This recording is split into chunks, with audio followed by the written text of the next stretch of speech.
कशात भावांनो? मस्त ना? कसा धंदा चाललाय? संप केला, सगळं झालं, रेट वाढून मिळालेत. आता कुणाला मिळालेत ते मजा करतायत.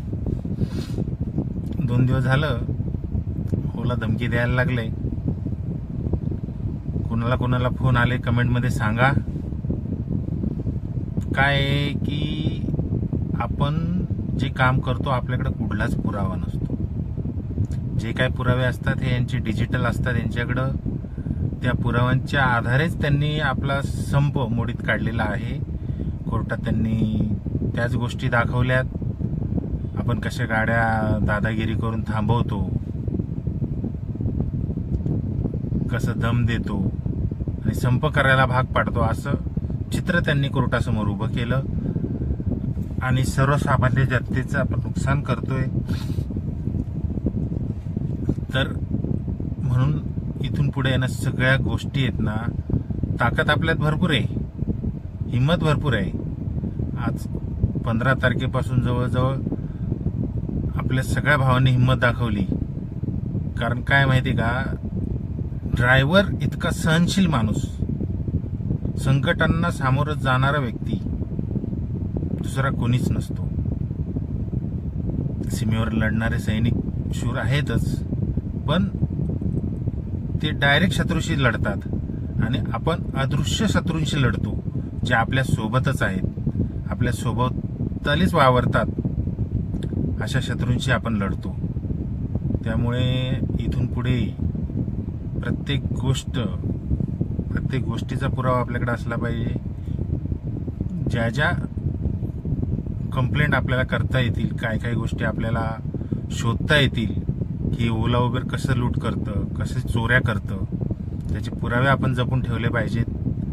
प्रत्येक वेळी आपण सतर्क राहिलं पाहिजे. कारण आता आपण ताकदीने नाही तर डोक्याने लढायचं, ती वेळ आलेली आहे. त्यामुळं सगळ्यांनी व्यवस्थित विचार करून हे करा.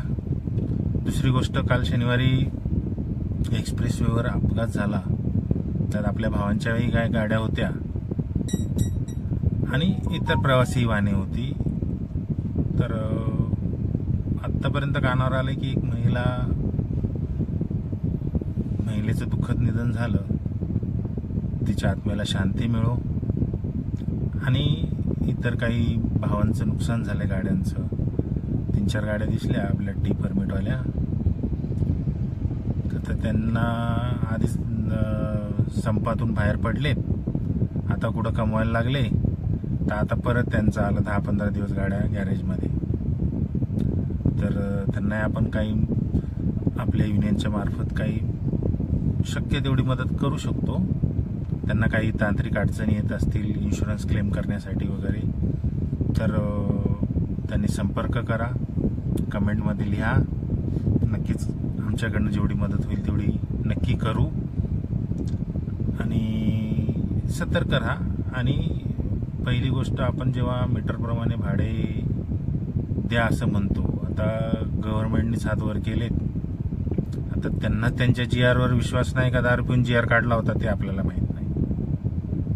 बरोबर आहे का नाही? आणि त्यांनी त्यांच्या GR मध्ये काय मेन्शन केलंय, एकतर काय माहिती का, ही सरकारी जी गोष्ट म्हणजे जे कागद असतो त्याच्यात लिहिलेलं असतं ना, ते इतक्या शुद्ध भाषेत असतं ना, ते आपल्या सर्वसामान्यांना तर काय कळत नाही. आणि ते कोर्टात फक्त एखादा स्तचा म करतात आणि आपल्याला अडकवतात. त्यामुळे जपून, बरेच जणांचे ID ब्लॉक झालेले आहेत. बघू आता ते कसे निघतील. काळजी घ्या. पावसाळ्याचे दिवस आहेत, वाहने जपून चालवा. जय हिंद, जय महाराष्ट्र.